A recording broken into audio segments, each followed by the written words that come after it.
আসসালামু আলাইকুম। এক্সোটিক ইন্টারন্যাশনালের পক্ষ থেকে আপনাদের সাদর আমন্ত্রণ জানাচ্ছি। আজকে ইটালিয়ান স্টুডেন্ট ভিসা নিয়ে আপনাদের সাথে আলোচনা করব।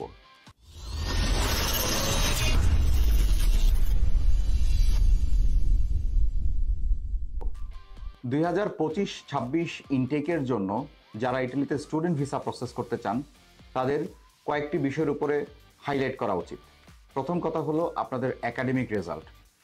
আমরা সচরাচরই দেখে থাকি রেজাল্ট দ্যাট মিনস সিজিপিএ বা জিপিএ কম আছে, বাট আপনারা স্টুডেন্ট ভিসা প্রসেস করতে চাচ্ছেন।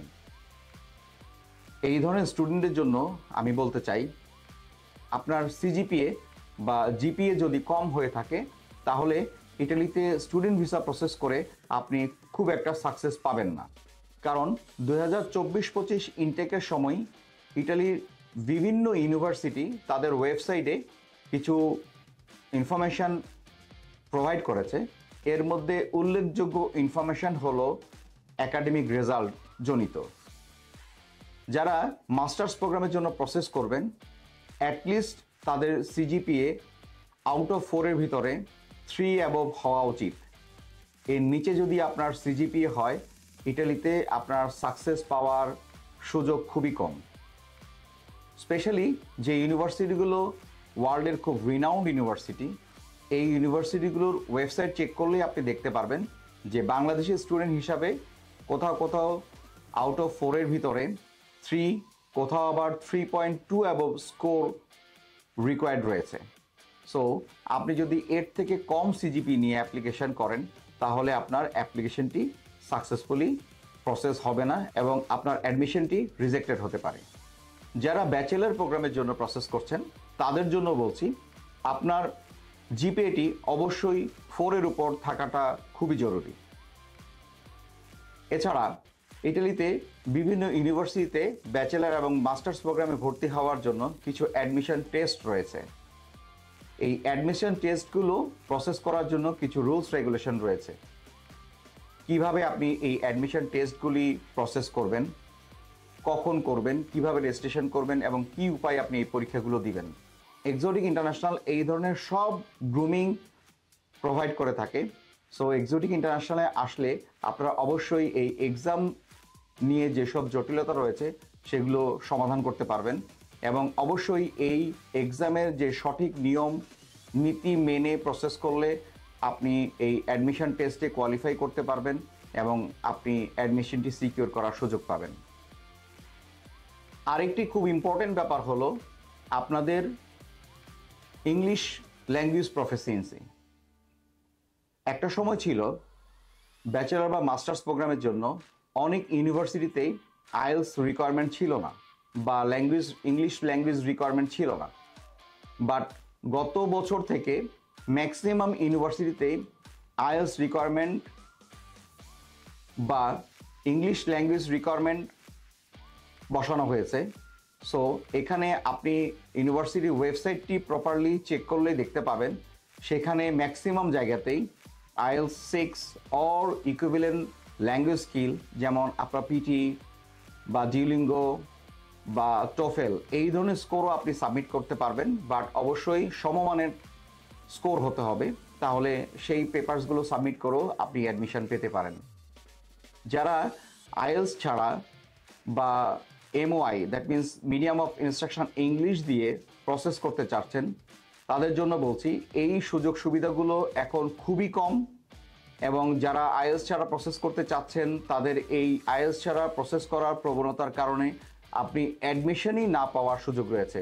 ভিসা প্রসেসিং তো আরও দূরের কথা।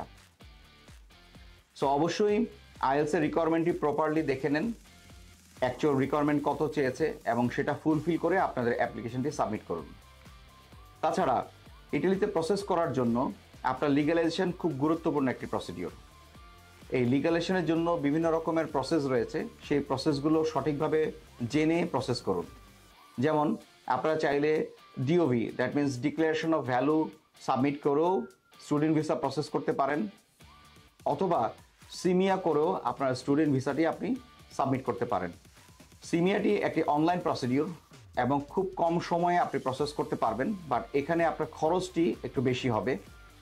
আর ডিওবি প্রসেসটি পুরোপুরি পেপার বেসড একটি প্রসিডিওর।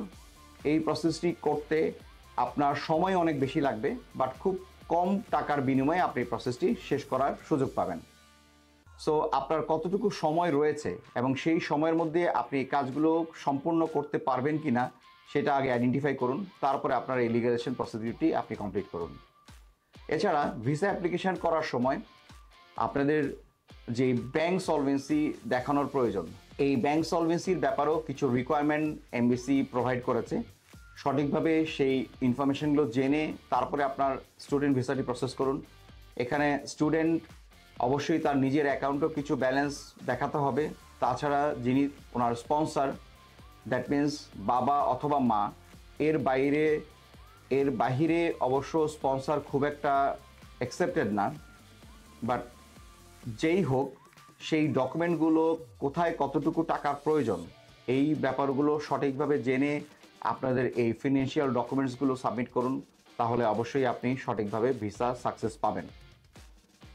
এবং এই ফিনান্সিয়াল ডকুমেন্টের সাথে যে ইনকাম সোর্সের পেপারসগুলো আপনি সাবমিট করবেন সেগুলো অবশ্যই সঠিক হওয়া উচিত এবং প্রপার নিয়ম ফলো করে হওয়া উচিত, তাহলে আপনার সাকসেস হওয়ার সুযোগ রয়েছে। এছাড়া ইন্স্যুরেন্স, ইটালিয়ান এমবিসিতে পেপার সাবমিট করার জন্য আপনাকে একটি হেলথ ইন্স্যুরেন্স প্রোভাইড করতে হবে। যে হেলথ ইন্স্যুরেন্সটি মিনিমাম 30,000 ইউরো কাভারেজ আছে, এই ধরনের একটি ইন্স্যুরেন্স হওয়া খুবই জরুরি। এবং এই ইন্স্যুরেন্সগুলো অবশ্যই ভ্যালিড ইন্স্যুরেন্স, এবং বাংলাদেশেরও প্রায় 20টি ইন্স্যুরেন্স কোম্পানির ইউরোপিয়ান ইউনিয়নের অনুমোদন রয়েছে। সো এখান থেকে যে কোনো একটা ইন্স্যুরেন্স আপনি প্রপারলি সাবমিট করতে পারেন এবং সেই ইনফরমেশনগুলো আপনার প্রপারলি জেনে নেওয়া উচিত। তাছাড়া যে অ্যাকোমোডেশন পেপারসগুলো আপনারা ভিসা অ্যাপ্লিকেশনের সাথে সাবমিট করেন, এই ব্যাপারেও আপনাদের সঠিক তথ্য জানা প্রয়োজন। এখানে আপনাদের জ্ঞাতার্থে বলতে চাই, যারা ইটালিতে স্টুডেন্ট ভিসা প্রসেস করবেন স্পেশালি তারা অবশ্যই 1 বছরের এগ্রিমেন্ট, দ্যাট মিন্স আপনি যে ইউনিভার্সিটিতে পড়তে যাবেন সেই ইউনিভার্সিটিতে পড়াকালীন সময় আপনি কোথায় থাকবেন তার প্রমাণপত্র আপনাকে এমবিসিতে সাবমিট করতে হবে। এবং এই ব্যাপারে এমবিসি রুলস হলো আপনাকে অবশ্যই 1 বছরের একটি এগ্রিমেন্ট, যিনি ল্যান্ডলর্ড রয়েছেন তার সাথে প্রপার একটি এগ্রিমেন্ট, এই এগ্রিমেন্ট সহ এবং পেমেন্ট শিডিউল সহ আপনার পেপারসটি সাবমিট করতে হবে।